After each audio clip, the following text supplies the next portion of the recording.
Welcome back to the Vineyard Podcast. My name is Rodrigo Norado, and today I have a good friend of mine, John Oliveira. John, how we doing, man? Doing good, man. It's an honor to be here finally. I know the most renowned people from all the Vineyard have been here, so it's an honor to be here as well. No, I appreciate you coming in here. I didn't expect you to come to the Vineyard this summer, but you told me kind of, actually you didn't tell me. I saw your Instagram.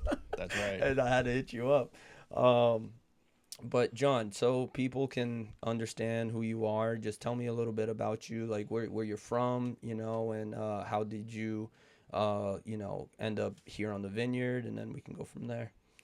Yeah, so I was born on a dark, stormy night in November of '93.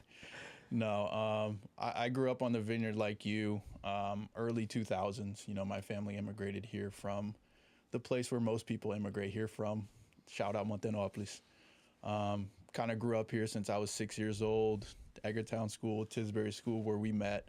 Kind of did the whole high school travel soccer thing. So I think looking back at it now, I was probably part of like the second generation of Brazilians on the Vineyard. At least that's how I feel. Yeah. There was the first generation of our parents kind of that got here. And I think we were that second generation that kind of broke things in, I guess, for now the new generation. Oh yeah, definitely. Yeah, they had to deal with us first, and then now they're dealing with a bunch of other Brazilian kids. But yeah, no, it's crazy how like so many people from these small parts of Brazil that are very like close to each other, like Montenopolis. My mom's from Aldeia, my dad's from Resplendor, and that's like an hour, 30 minutes, 40 minutes away from each other. It's not too far away. That they all like find this one unique place here in United States, you know what I mean? And it's like, I definitely like the word gets out to the families there in Brazil, and people like want to come here, and they hear probably so much about it. But, what I'm always curious to know from you, and I've never asked you this, like, do you remember living in New Jersey and then like coming to Martha's Vineyard? Because like that must be two different lifestyles. No. I mean, I say that I was born in New Jersey because obviously I was. I'm not lying about Yeah, that. yeah. But my parents, they met each other there. My mom's from one state, Bahia in Brazil, and my dad's from Espírito Santo, and they just met there when they were doing their first go-around in America. Yeah.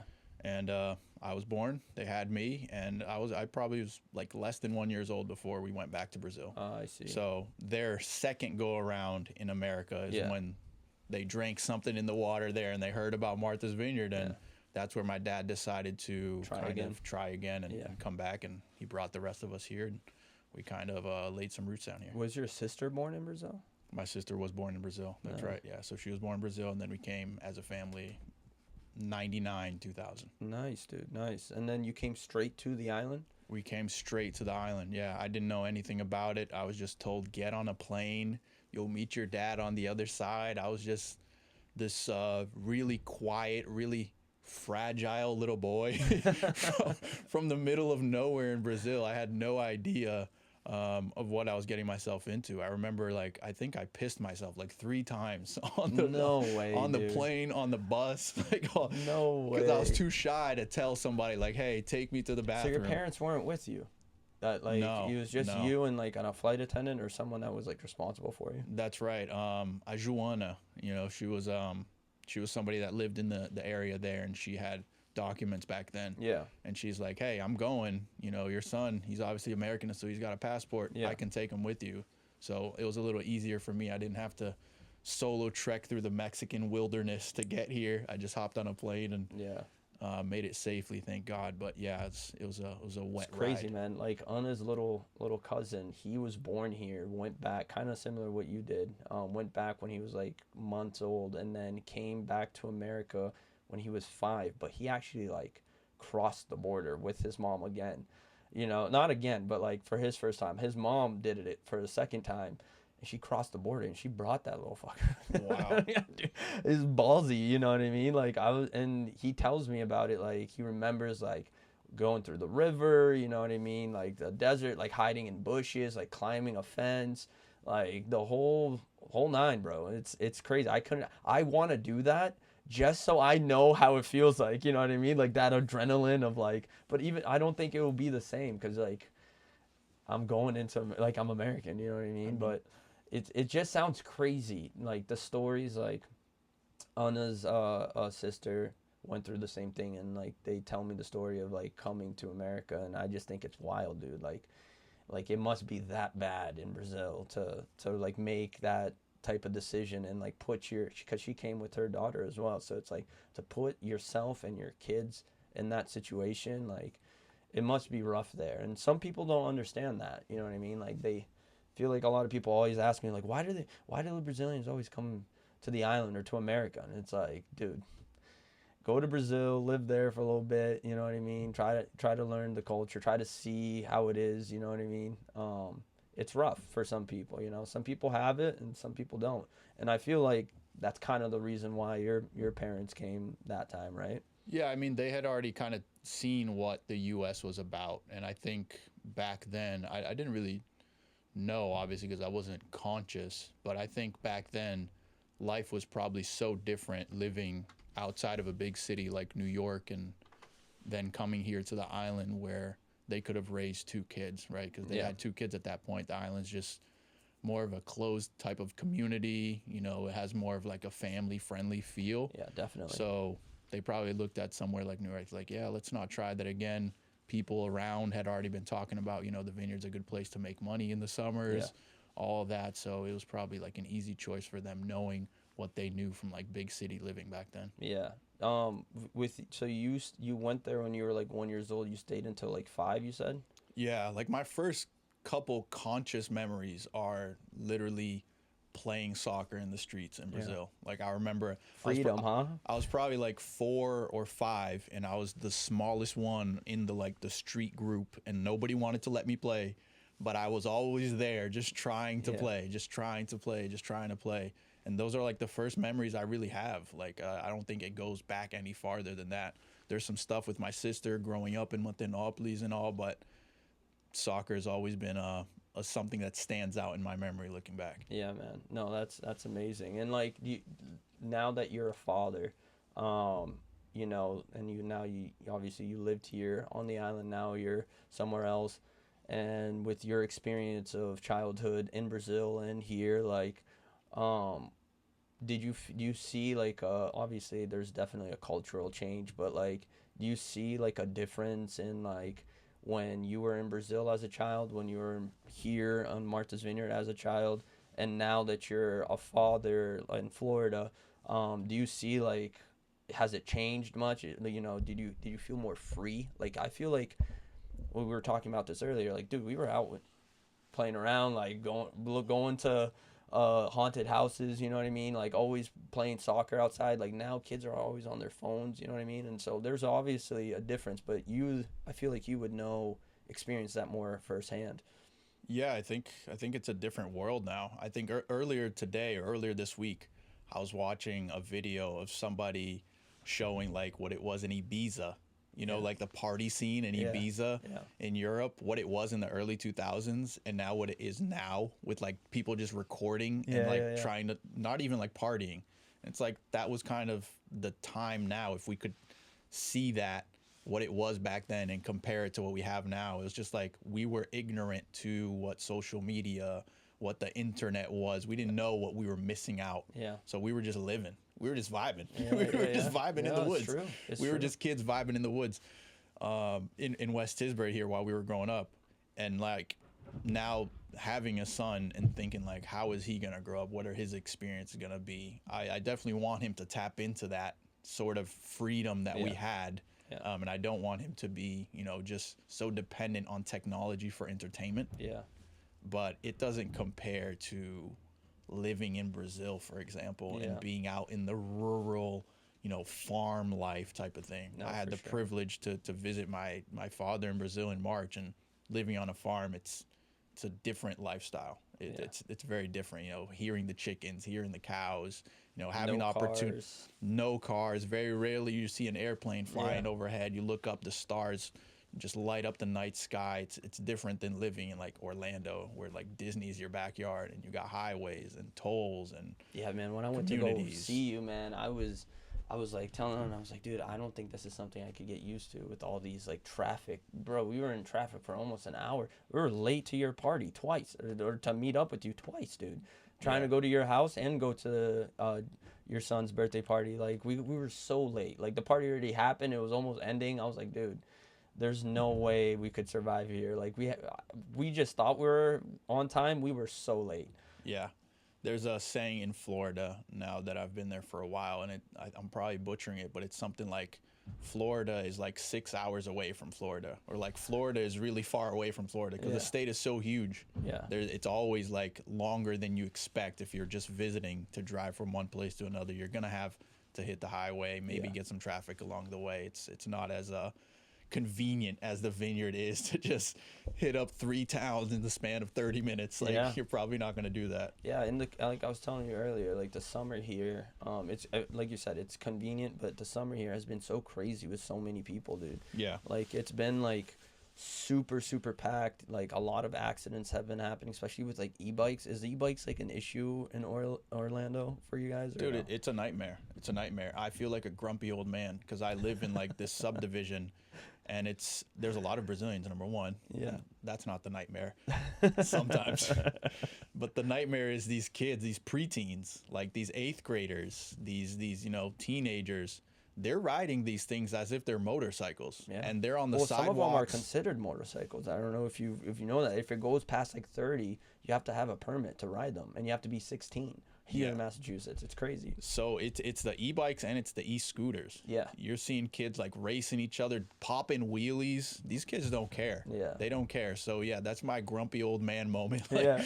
no darn kids, man. But think about it, like that would not us specifically, but like that was our generation with like skateboards and like bikes. I feel like, you know what I mean. In Brazil, it's already an issue like with the mopeds and motorcycles. Like they're popping wheelies on those things, or trying to, you know what I mean. And so, but like here, I feel like here on the Vineyard at least, like it was always an issue. Like kids would be skateboarding or riding their bikes on the bike path or like on the sidewalks, and people would get mad at that. Now it's these scooters, dude.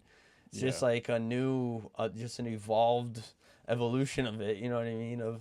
So I don't know. It's like working at the front office, man. Like I don't know how many times our resource officer had to confiscate e-bikes, dude. It's crazy. The crazy amount of kids, and the parents get so pissed that they have to leave work to come pick up their bike. You know what I mean? But they bought the thing for them to go to school. You know what I mean? Right. So, like I say, like I see both sides. You know what I mean? Like you got to be responsible. You know what I mean? I feel like you shouldn't take it away from them, but at the same time, but if they're like being idiots about it, man, like you gotta. There should be like some type of regulation for it. You know what I mean? I remember you brought up a skateboard. I remember you had that skateboarder phase. I remember that. I did. Kind of emo, kind of long Tonight's hair. the night that I'm going. That's right.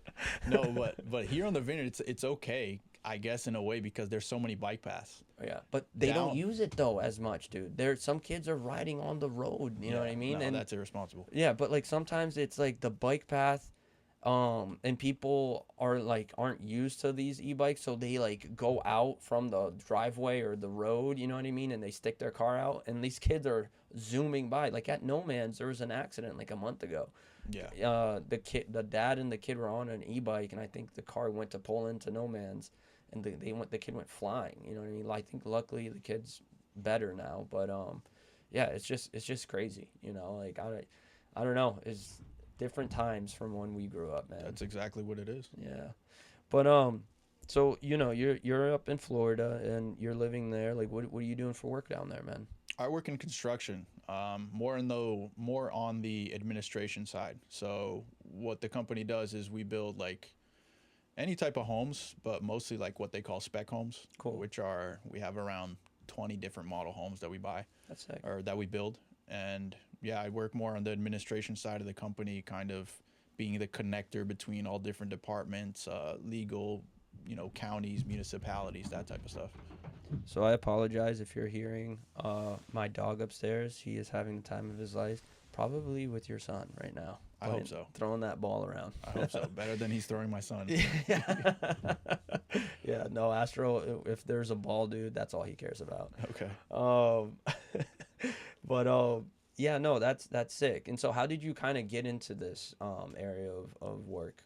How did this, like, cuz here, dude, you were playing FIFA, bro. I remember Yeah. that, you know what I mean? And then you moved to Florida, and then I never knew really what you were doing, you know what I mean, until recently when you said the whole construction thing. Yeah. So David, who went to school with us, Yeah. obviously my sister's husband, he moved to Florida before, like, I want to say 3 years before I did. Okay. And he's a general contractor. He started the business. He started building homes for himself. And once I decided to move down there as well, he's like, hey, I could use a hand. So I decided to give him a hand. My sister's obviously in the company as well. She's the real estate agent. So all these, Yeah. the construction of the home, she represents as the agent. And I just try to help out as much as I can, really.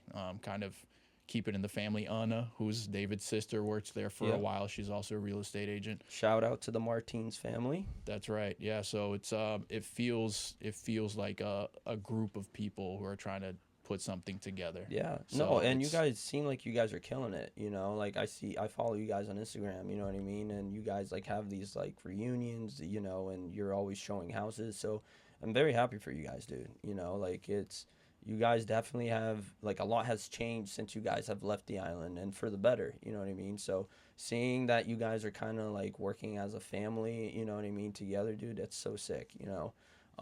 But I'm sure the construction is totally different than the construction that we do here, or is it kind of similar? No, there's definitely a lot of differences. I had a little bit of experience here working the trades, working with HVAC, Yep.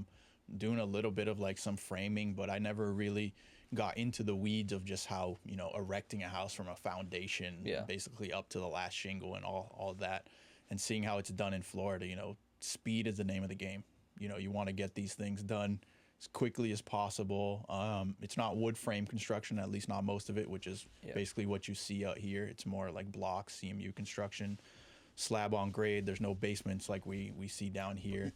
Yeah, I wanted to ask that. Why can't you do basements there? Is it because of the sea level thing? It's basically a permeability issue. The water table, the water level in Florida is the soil's basically very wet. It's not something that's very attractive to do this type of work in. Yeah. But that's basically what it is. I see. You've probably have heard like Florida's basically all a swamp. Yeah. You've probably have heard somewhere out in the ether somebody has said that. No, for That's sure. basically it. The soil conditions are like very wet. Yeah, that makes sense. So like having like a concrete, foundation, like basement is probably, it can get like damaged inside easily, or you think, or Yeah, I think you could probably get Or some like potential collapse like or something. mold issues. I see. Not that this doesn't really matter for this like a basement, but Florida also has a lot of sinkhole issues. Like sinkholes okay. just randomly open up Really, anywhere. Yeah, That's it's interesting. Yeah, it's very concerning actually. You could be driving down the middle of the street and then There'll just be a sink. then Just the road cave just in. gives out. That's right. Crazy. Yeah, you got to get some nice insurance to take care of that if you own property down there. But construction happens everywhere in Florida. It's growing rapidly. Yeah. So it's a crazy market. And yeah, well, and speaking about the market, like it seems like it's more affordable down there to buy a house compared to like here in Falmouth, which is like a third of a difference from here of the island. You know what I mean? Like not even a third, probably like a fourth, or I don't even know, 2/4. But yeah, like it's $1 million here on the island. Yeah. Falmouth is like 600. You can find like a nice, decent house. You know what I mean? Like 3-bedroom house. But like in Florida, dude, you can find a mansion for like $600,000, dude. It's crazy, you know. And like especially in those like condominiums areas that you were talking about, like it's so like I just think about like why is it so much cheaper down there? Is it because like you said, like because it's the property is and I heard there's no insurance down there, or it's hard to get insurance down there. If you can kind of like explain a little bit of that. I think comparing kind of it's unfair to compare the whole state of Florida to like this specific area, because the island it's supply and demand, right? It's scarcity, So there's only so much land that you can purchase here on the Vineyard and on the Cape even. I'm not really too familiar with the real estate throughout the whole Cape, but I know in Falmouth it's pretty hot right now because basically people from the Vineyard want to live in Falmouth.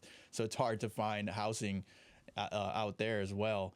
And there are pockets of Florida where, it is definitely more affordable. But then again, you're giving something up. It's not just like this, utopia that like, you're buying a 8,000 square foot home for $400,000. Like, it's not like that. You're going to be giving away some infrastructure, some maybe, relatively close to like big city centers or utilities or anything like that. Some convenience is gonna be sacrificed in there. But there are, relatively saying cheaper options to buy land, depending again where you look. An area like Orlando's pretty developed. Yeah. So to buy vacant land there, you're probably going to be buying for a pretty penny. Yeah. But for buying houses, you can definitely buy more affordable houses that are already built throughout the Orlando area than comparing it to here. Yeah, no, I'm always looking at like on Zillow, like in Orlando, Tampa, and then like places in Texas, like warmer areas than here. Like Martha's Vineyard, and I'm just amazed with like the prices, dude, and like the actual like quality of the house. Like, dude, there's some like barn doors, like it's like a barn condo, dude, beautiful, and it's like $400,000. I'm like, dude, this is insane. Yeah, you know the what barn I mean? dominiums are popular. Yeah, dude, it's like my dream is to have one of those. But the thing is, like, I've never been. Like, I went to Orlando, I went to Tampa. I never been to Texas though. You know what I mean? So it's like, I'm just scared of like investing in something like that one day and like not getting comfortable enough to like live there. So I really got to take like time off and go and like visit the place and look at the place, but going back to our conversation about fatherhood, I don't want to take too much of your time, dude, because I know it's late and Jacob's here. But you're a father now. You have been for the past 3 years. I'm going into fatherhood with my daughter. I wanted to know if you like, what's the one thing that you would give an advice to an upcoming father. You know what I mean? Like, what would you recommend them do or not do, or you know what I mean? Just a dad advice. Yeah, I think that's a pretty loaded question. I think it's like everything is, you got to take everything into context, right? So whatever context you're living through right now, it's not going to be exactly the same that I'm living through, that so and so lived through. So it's like, it's not one size fits all. But I think one thing that I can say that probably would be one size fits all is just enjoy the passage of time, enjoy the moment you're going to be living through your daughter with, especially because it's your firstborn. Everything's going to be so fresh and so new, but also so scary in a way, right? It's going to be, whenever you're breaking into something new and unknown, you can't help but show a little fear at times. And I think that's perfectly normal and human, but just learn to kind of acknowledge that and even enjoy it, if you will. There are going to be sleepless nights. Yeah. There are going to be moments where you're frustrated and maybe you don't want to hear the baby crying at a certain time of day, but that's going to go away. That's going to pass. Yeah. And eventually you're going to be on to the next quote unquote problem or the next issue to solve. And it's like, I think our parents probably look at us today and they're thinking the same thing, like, oh, okay, we're 30-year-old children. Now they have other problems that we need to help them with, or, that's never going to go away. So if you just got to try to learn to enjoy as those moments pass by, that's pretty much what I got for you. That's beautiful, man. I appreciate you saying that. Every time I look at my wife's belly, like I'm just like, dude, like she's almost here. It's just one day closer. She's almost here. So, being an only child, like I had like you, I had like a bunch of friends, that I always considered like as brothers and sisters, but like seeing her and looking, like knowing that she's coming into this world with so much that's going around in this world right now, and it's a little scary, like what the future is gonna be like. But I try not to think about those things, you know what I mean? And so that's why, like, you know, I have to step away from like the coaching, you know, and I want to be there for the next year. And like you said, try to enjoy every moment of it. And I know there's going to be hard times. But I really hope that, you know, you know, it, everything is nice and smooth and easy, but I know there's going to be, like you said, restless nights that I'm going to have to deal with. And, Hunter and I think we're prepared for it, man. You know, it's about time. Like everyone was like, yeah, you guys have been together for 6 years. Like, when are you guys gonna have a kid? You would always say like, oh, who's the next one? And like, That's right. And it would be tough because like Anna and I, you know, we wanted to like buy a house first. You know what I mean, and be here but like luckily we have such a good living situation, you know, and it just felt right, and eventually it just happened. You know what I mean? Like we woke up, Anna did a test, and she was pregnant, and I was like, let's go. I called you up immediately. But yeah, man, it's truly a blessing, and it's weird to see like, you know, like me now as becoming a dad, but like we're all growing up, we're all having kids. You know what I mean? Time is flying by. Like you stop playing freaking video games, you don't play with the boys anymore. But I understand why. Like I get why. You know what I mean? I still play. I mean, I'll still play. And I played so much. I played FIFA for so long. You know, man. You're speaking more so on Call of Duty with the boys, but I played FIFA for so long, as you know. So it's like. Do you still play FIFA? No, man, I haven't played FIFA since FIFA 22. So for people that don't know, John was like a FIFA pro, all right? And if people don't understand what FIFA is, FIFA obviously is the organization around the world for soccer, but there's a video game called FIFA. And there was. Yeah, because it's called FC now. FC, that's right. Yeah. I forgot about that. And so yeah, John was just like, he was just slaying kids left and right, dude, and winning tournaments. So how many tournaments did you play in? I played in a lot, man, but I never won like the big titles that I was competing for. Yeah, I think the first FIFA I played was like 99, honestly, or like 2000 or something. Was that Wing 11? No. My aunt, who lives here now, she was dating who would become her husband, my uncle, at the time, and he was like, he would come over. He probably was like, I'm gonna give this kid something so he can leave me alone. And he brought over like his PlayStation, and one of them was FIFA, and I remember playing that. And then I kept playing forever. And you remember like growing up, we were always trying to make little tournaments. Oh yeah, we were always trying to make little tournaments. I won one time against you. Yeah, no, you did. Was it against you did. You did Bro, win one. Palm of my hands were sweating at the end of that, too. Yeah, you still have sweaty hand problems. This guy always has sweaty hands. His hands are probably sweating right now. Yeah, I feel them.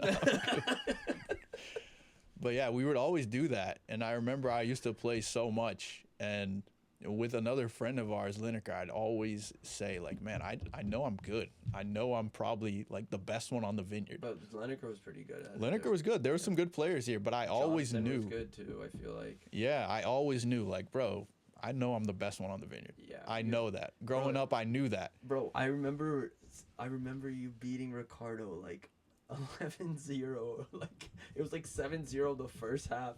And dude, that day was just hilarious, dude. That day was hilarious, man. That was just a joke though. But when I started to play competitively, it's really when it's John, like you always played competitively though against us. I was always a competitor. I still am a competitive person. Like I always was. Like if we scored a goal, we knew it was a matter of seconds. You were gonna try to, counterattack and score again, dude. But yeah, dude, like when you went off, did you just like did you have to qualify for your first tournament? Like explain that. I never understood how that happened. Yeah. So things have changed now a lot since I was really involved in the scene. Even the game itself changed. It's not called FIFA anymore. So things have really changed. But when that happened was like FIFA 16 to 17. They came out with a game mode called Foot Champions. Yep. So in Foot Champions, it was crazy. They gave you Saturday and Sunday to pay 40 games. They gave you 40 games of FIFA to play those days, and then they would rank you based on how much games you won during that time. So when that came out, I'm like, I feel like I'm the best on the Vineyard, and I might be the best in the state. So I really wanted to prove to myself, like, am I actually as good as I think I am? So I would play those weekend leagues. I would play those Foot Champs, and I would start like actually seeing results, like I am pretty damn good. Yeah, I am pretty good. Yeah, I mean, if nobody believes in you, if you don't believe in you, who's gonna believe in you? That's right. That's right. So I started to qualify for what they called regional tournaments back then, which were basically like competitive tournaments for the best players in the world, like the top 100 players in the world. They divided the world up into like Europe, North and South America was together, and then like Oceania and Asia. And I made it to all three regionals during that year. I qualified for all three of them. So they were like in Miami, in Los Angeles, and somewhere else. I went to all three of those tournaments. I didn't win any of them, but I basically got my name on the scene. Yeah. Like I was there. I remember, dude, you were doing like interviews, like you were taking pictures, and I was like, dude, John's freaking killing it with the FIFA, you know? Like, but like, I just don't get, like, do you just see a step ahead of the opponent, dude? Because like it's not too difficult to play FIFA, you know what I mean? Like pass, shoot, cross, slide, tackle, defend. But I feel like if you learn how to defend, you know what I mean? Like if you know how to defend well, I think I always thought like that was the key. Like I don't know, I feel like there's something that people get, and sometimes like they're like 5 passes ahead already. You know, I don't know if it's like, obviously it has to do with, that's football, tactics, and you know what I mean, setting players, obviously with foot, the foot champions thing over there. Like there is the players that you can get, you know what I mean, and that are like 99 rated, whatever. And if you have these good players, it makes it easier. Yeah. But like even like when you would play like with a shitty team, like a bad team against like Real Madrid or Barcelona, you would still put up a crazy fight. You know what I mean? Like, yeah. It was clearly disadvantage for you, but like you just saw these passes, these steps ahead that like we couldn't just defend. It was, and you knew the tricks. You knew the dribbles, dude. You would fake one way, go the other, and that would piss me off. Yeah, I mean, I'm gonna put you on some game right now. Okay. I'm gonna put you guys on game right now. All right, okay. And this is across just games, but it also just bleeds into life. It's you can make it as complicated or as simple as you want. You really can. Like you brought up our friend Jonathan. Every time I would play Jonathan, he would go into the tactics and he would mess with everyone's position. I would do that and too. He would do all that stuff. I just put the players I want in. Let's go. Because it's all about pattern recognition. That's what I mean. That's all about. It's pattern recognition and timing.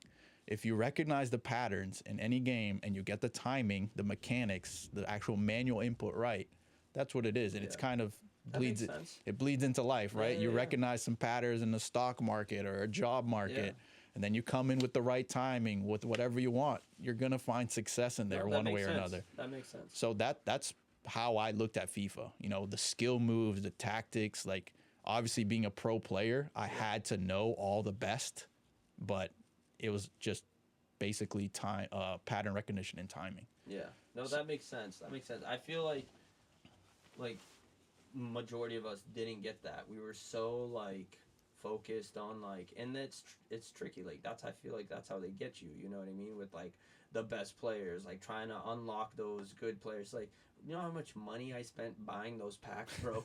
I bought crazy amount of packs because there'd be like some promotions, and so like on weekends or something like that. And bro, I would waste $200 in 10 minutes. Yeah, that's how they get you. Yeah, dude. You know what I mean. And I would get like the same type of players every now and then. I would get like some crazy card, but like not the card that I want. I always wanted a Neymar, never got one. You know what I mean? So luckily for me, the same person who was paying Tom Brady was paying for me to do the same thing. No, I'm just kidding, because I played for the Revolution, so I was sponsored to open those packs. Like, but so get a load of this guy. No, so I know how fast it is to go through money opening those packs. I know how fast it is to load those up. You just said something. How much money would they give you to be able to buy those type of packs? That's like the number one question people would always ask me once they knew I was sponsored by a team. Is it like a lot of money? Like $1,000? Yeah, it's more than $1,000. I mean, it's probably broken up per season, right? Because there was always promotions coming out throughout the year. Yeah. So you wanted to plan like, okay, how am I gonna do it? I like to go in the beginning of the year and already spend like $2,000 just right there at the beginning of the year, just to set up my team. Because you want to get in there quick and you want to have the good players quick. Yeah. So you want to set up your team nice for the rest of the year. Then throughout the rest of the year, you know, you just use however you see fit. And you didn't care, like, how would you do your chemistry thing?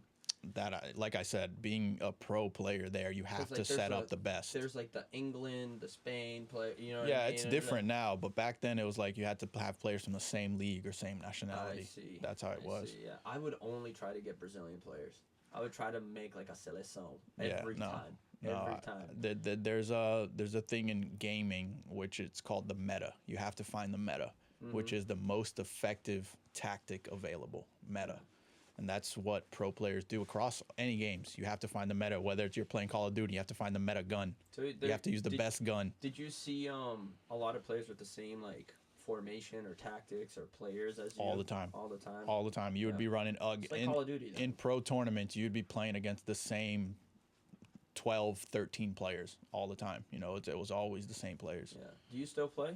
No, I don't play FIFA anymore. I play too much. I put my skin in the game, you know, like I proved to myself that I was that good. I got to the tournaments. Will you ever go back?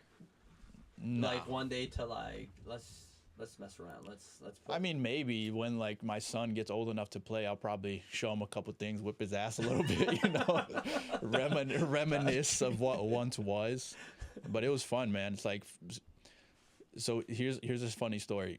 Playing for the Revolution, it's like people always ask me, how did I do it? Like people on Twitter would still ask me today, like, how did you get sponsored by an MLS team? It's like, I told you FIFA 17, I qualified on my own for all those tournaments. I didn't put any money in the game, by the way. Yeah. Like I did not spend money on FIFA points. It was just playing the game, getting coins, and like buying whatever team I had. Said that. I would never spend money on the game because I never felt like I needed to or I had to. Bro, that was not an option for me, bro. I couldn't keep up to play against you. I remember like it wasn't even fun for you to play against us. Like no, you wouldn't even play us. Like we would try to play you all the time, and you wouldn't even want to. You know what I mean? Yeah. But I get it. You're probably focused on your season and trying to qualify for that stuff. Playing in those tournaments, I met a friend. His name is Mike LaBelle. He's like a YouTuber in the FIFA scene. And he went to one of the tournaments. I was in Miami. Then we kind of kept in contact. And then at the end of FIFA 17, he was like, hey, man, I think MLS is going to make a league. I think they're going to get into this gaming thing. And remember, this is before COVID, because I feel like COVID really like pushed gaming to another level. Oh, yeah. So this was a little bit before COVID. And he told me, so I was all ears. Like, if this happens, I'm going to try to be the Revolution player. Yeah. Like, if it happens. You got nothing to lose. The way I figured, I had one foot in the door already. Yeah. I had qualified to all the tournaments. Like, if they're looking for somebody, they're going to reach out to me if they do any research. That's what I was thinking. So fast forward a little bit, the season ends, whatever. It's like March, and I hear that there's going to be a tournament at the Prudential Center on Xbox. And I'm a PlayStation player. Yeah.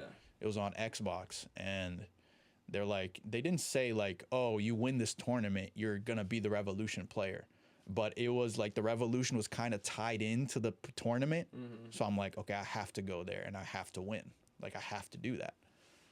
But again, nothing was marketed as like this tournament is gonna make our player. Yeah. So I went there, dude, all nervous, and I'm like, bro, I'm feeling the pressure. Like I'm the best player in the state, and now I have to win this tournament.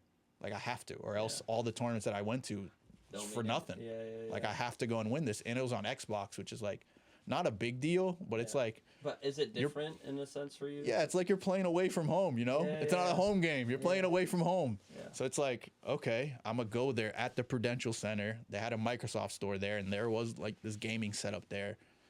So I start playing. First game. I'm playing this dude. I still remember. I'm playing this dude, and he was playing Manchester United. And this guy was not good.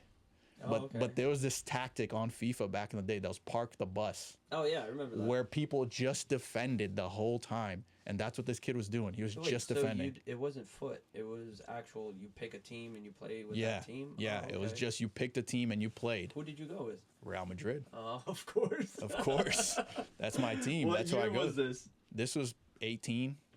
18, okay. Yeah, so Ronaldo was still there, Bale. Yeah. It was a good team. But this kid, first game, if you lost, you were gone. Like, if you lost one game, you're out of the tournament. So this kid I'm playing against, he's playing Manchester United. and I'm shooting and the ball's hitting the post and it's going out and it's like 0-0 and it's 80th minute, dude. And I'm like, bro, there's no way I'm going to lose this guy on the first game that I play. I beat him. At the end of the day, I beat him like 1-0. And I'm just like, whew, thank God I'm not, embarrassed here, losing to some dude who's not good on the first game. But was it like blatant, like, this guy sucks? Like, this guy? No, he didn't suck, but compared to the level that I was playing at the moment, like, he couldn't beat me. Like 10 out of 10 times I would have beat that guy. Like, if someone was watching the game not knowing who it is, they would be like, dude, the guy. He was getting worked. He was getting murked. He was just defending, and he was getting lucky. Sounds about right, dude. He was getting lucky that somehow the ball wasn't going in the net. Anyway, I beat that guy. Fast forward, I make it to the final. Okay. I'm playing this Brazilian guy. His name is Gustavo. Okay. I'm playing this Brazilian guy, and immediately I know, like, this is a good player. Immediately I knew, like, this guy's good. Yeah. This guy's a good player. We played a great game, dude. Back and forth, and the end result was 3-2. Who? And I lost. Oh. And I lost the final. Shit, dude. I lost the final of the tournament. Yeah. Nobody knows that. It's the first time I'm saying this. Are you serious? I'm serious. Nobody knew that because they kind of told me not to tell anyone. But now it's so far removed, it doesn't matter. Yeah. I lost the tournament, dude. And I remember sitting at the Microsoft store. It's like, I just felt like I'd blown my opportunity. Even though nothing was marketed. They told you not to say it, dude? Well, that was after. But yeah. I remember I sat back at like a corner of the Microsoft store, and I remember I made eye contact with this one guy. He was just wearing like normal clothes, but had some white hair. I just made eye contact with that guy for a second. It's like, I probably looked like such a sore loser, at that moment, because I was just sitting there just like sulking, basically. And it was a good game. I'm not complaining about the game. It was a great game of FIFA. The guy he deserved to win. No, he didn't put up a fight. He was a good player. Yeah. And I just made eye contact with that guy, and like something inside of me. It's like I just felt something with that guy. Yeah. I just felt something. Guy, no white homo. Hair? No homo. I just felt something with that guy. Yeah, a little connection. So whatever. I go home. I lost. I feel terrible. I'm like, well, that was a waste. Like, if that was the tournament, like, I lost. It's not me. A couple weeks pass by. I get an email from the Revolution. Like, hey, John, we'd like you to come in. We'd like to talk to you about potentially representing us in some tournaments going forward. And I'm just like, I can't even believe this. No way, dude. I can't even believe this. That's crazy, dude. And, it ended up happening because Gustavo, who was that guy I lost to, he had some issues with his documentation. He wasn't a citizen, and he was, I think, playing for college in another state. Something happened. Yeah. Funny story about Gustavo, he ended up being a professional player himself. No way. He represented another MLS team. So I didn't just lose to anybody that tournament. The guy was really good, and he turned out to be a professional. Yeah, that's sick. Good for him as well. Yeah, he turned out to be a professional. He played for Minnesota. He played for New York City FC. That's sick. So he was a great player as well. But yeah, that guy with the white hair, that was the like head of marketing for the New England Revolution. It was like, when you looked at him, was he looking at you too at that time? He did, yeah. We made eye contact there, and it's like, yeah, we had more stories with him down the road, but like I knew something was gonna happen there. Maybe my subconscious, I don't know. Yeah. I don't know what it is. Yeah. But that was just a funny story of how like everything came to be with the Revolution. Man. So when they offered you to represent Revolution, like did they like offer you like a contract, like a salary, like how did you don't have to get into this business like into too much detail, but it's just because like it's hard. At that time, it was being a gamer and getting paid wasn't really, I don't know, maybe I was just out of the fucking loop, you know what I mean? But I feel like that wasn't really a big thing. I feel like after COVID, YouTube, Twitch, all these things are like paying people to play games and get the views. Yeah. I never really thought about like playing, like being a Call of Duty player, like you see all these guys, and a Fortnite player, and then like a FIFA player, like and then you're representing a club. So it's like, is it the club that pays? Do they pay you for anything? You know what I mean? Like, how does that work? Yeah, again, that's like question number one on most people's minds when they ask me about FIFA. And back then I didn't really want to disclose it, but I think like now I'll happily disclose it to you. For like that first year the real expense that they covered for me was like any travel expense, hotel, airfare, and then, you know, the game expense, the FIFA points. Yeah. And at that time, I was like finishing up college too. So I was working like a night shift job at like UPS at their warehouse. Oh, shit. Yeah. So I was like juggling. Damn, bro, I didn't know this about you. I was juggling a lot of things, and they weren't like paying me a salary to do it, but any expense that I had related to FIFA, they were covering.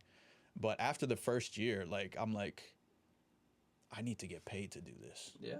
And I wasn't just satisfied with just being another player in the league. Yeah. Because, you know, MLS, there was, you know, whatever, 20, 25 other teams in there. Yeah. Every team had their player. Yeah. And it's like, there's only so many tournaments during the year. And the tournament, as a professional gamer, that's where you make the big bucks. Yeah. You know, unless you're a huge streamer and you're just constantly raking in money. Yeah. You want to win the tournament to have sponsorship money to get the tournament winnings. So I'm like, bro. Were you streaming at that time already? No, at that time I hadn't really delved into too much to streaming. I see. So I was finishing college, and I'm like, I gotta put like a presentation or something together so I can like try to leverage what I can bring to the team into a salary. I gotta do that. And you know me, like I've always been shy. I was always a shy kid. I don't know about shy, but you've always been a mysterious, quiet one. I've always been quiet. I'm always quiet, shy. sure. Like I'm never really like one to like speak out in public and do all that. Yeah. So part of my communication major in college was like this one class. And if anything that college was worth for me, it was this one class. And it was a public speaking class. I see. And all this class was... Public speaking is tough for some people. Dude. Like, it is for me. For me, it is too. Yeah. All this class was, literally, every day you walked in there, you had to have a presentation, and you had to give your presentation every single day of the class. That was the class. You had to speak in front of people. Every single day you had that class. You had to make a presentation and present it to the class. So I leveraged that class into like, I'm going to make a presentation to the head of marketing for the New England Revolution, and I'm going to tell him what it is. Like, I'm going to tell him what I can bring to the club, and I'm going to ask to get paid more at the end of it. Dude, I spent like the summer leading up to, I don't even know if it was FIFA 19, whatever it is, right before COVID, putting in so much work into this presentation. I was putting in so much work into it because I didn't want to just play to get FIFA points. I wanted to play to live up to what I would tell our friends I wanted to do, which was to get paid to play FIFA. I wanted to get paid to play that. I wanted to be home getting paid to do that. So I did that, and I was in such like a flow state. You ever heard of flow state theory? Yeah. It's like when you get into a state of consciousness and being that you're so engaged in what you're doing that you literally don't see the time fly by. You're just so engaged and active in what you're doing that one moment it's 1 o'clock and then the next you look at 6 p.m. and you're like, where'd the time go? Yeah. And that's how I was with that presentation. And I rehearsed what I was going to say, and I did it. I went in there. I presented it. I swear to God, Cahal, if you're watching this, like the two guys that I presented this to, like they were crying at the end of it. Like they were crying. Really? Dude, it was, I kid you not when I say it was the most powerful thing I've ever done. It was the most powerful thing I've ever done. What did you say, my guy? Dude, I put in everything that I needed to put in. Yeah.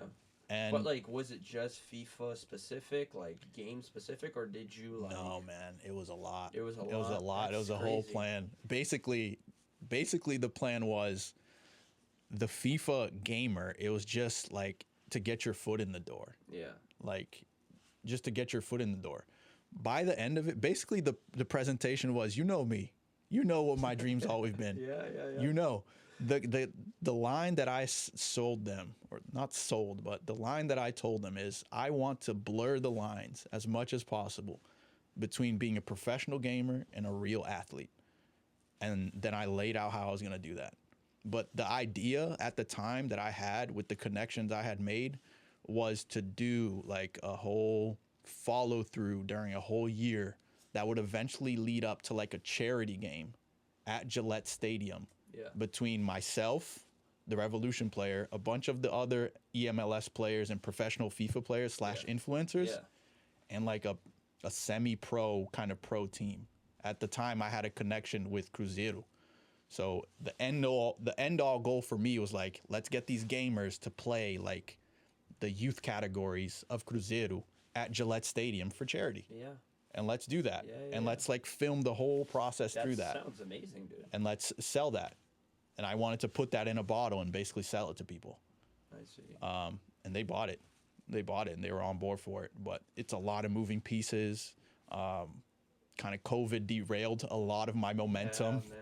A lot of my COVID was momentum. rough. And it kind of derailed my passion for FIFA as well because I was playing so much. Everybody was obviously inside. But it was great. It was still the most powerful thing I'd ever done. And I definitely recommend anybody to take a public speaking kind of course or class that you can, because that, you know, go kind of astray. Like, Takes you out of your comfort zone. it takes you out of your comfort zone, but it has a lot of power. Oh, yeah. Like Obama, Yeah.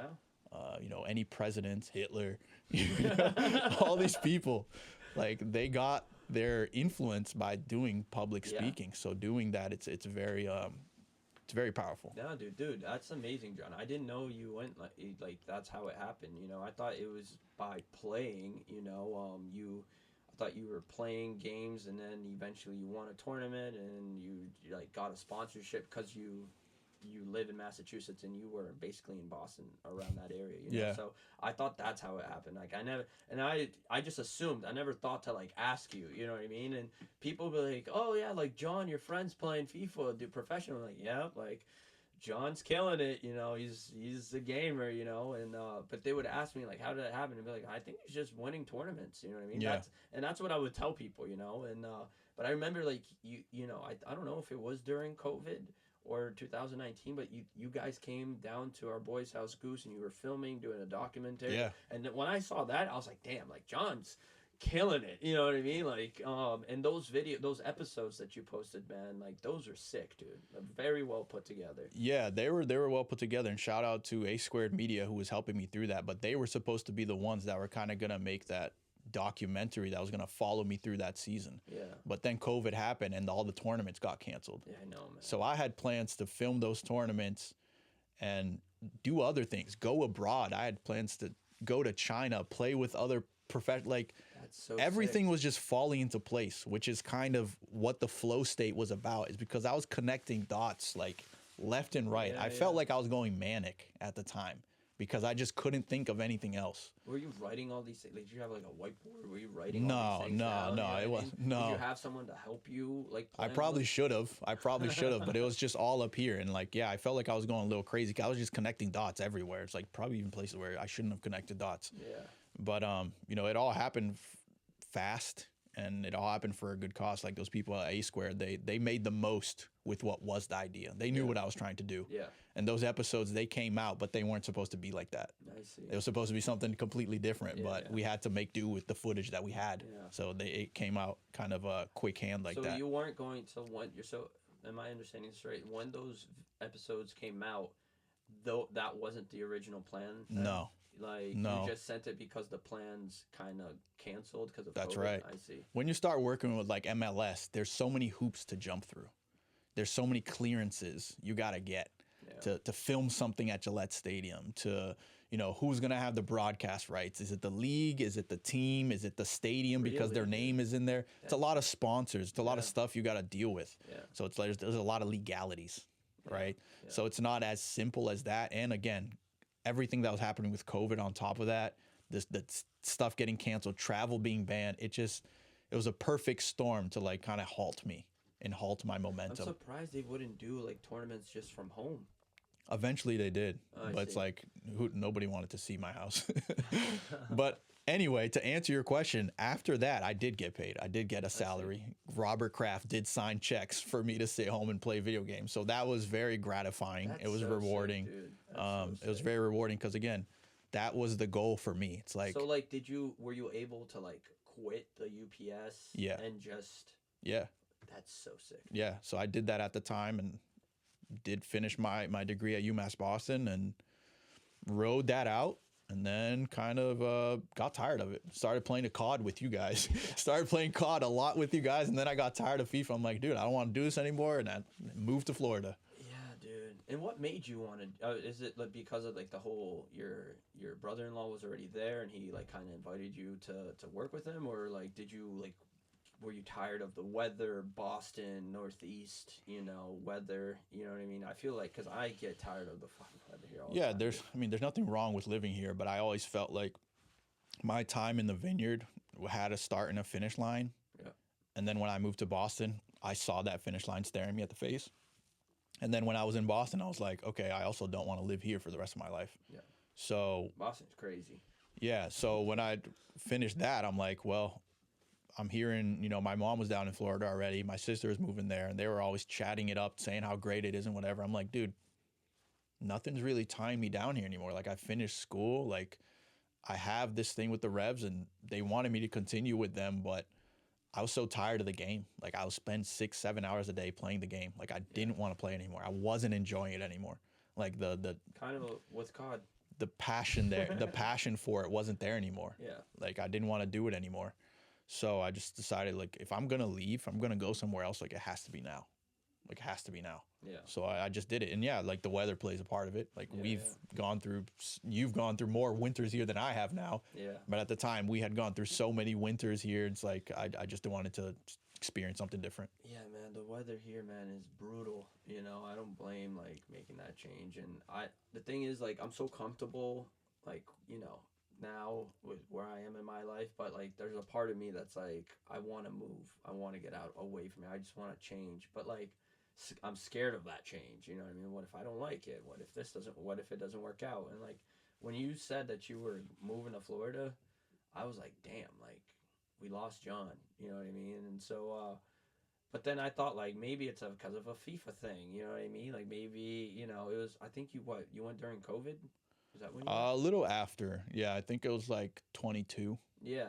So I was just like, I was like, dude, John has like a deal in Florida for like Orlando or something, And the thing is, like, I don't know why I always just like assumed that I could have just asked you, you know what I mean? But I didn't want to like bother. And plus, I was so busy here with like my work, like COVID was crazy here. And I didn't really know. To be honest, I never knew what exactly you were doing for work. Like, it's not that it's any of my business, but like if someone asked me, I'd be like, I think he gets paid for video games. Like, I think that's his main job, which clearly it was for a while. But then and you mentioned like you were doing like construction stuff, and I was like, oh shit, like, did you stop? And then I remember like gaming with you online, and you saying that you gave it up, you hung it up, and I was like, no way, you know what I mean? But I can see that it could probably, doing something for so long, for hours in a day, like I can see you getting bored of that. Yeah. It happens with COD, like it happened recently, like Yeah. I haven't gamed really, John, since you stopped playing COD. Felipe hasn't been playing COD.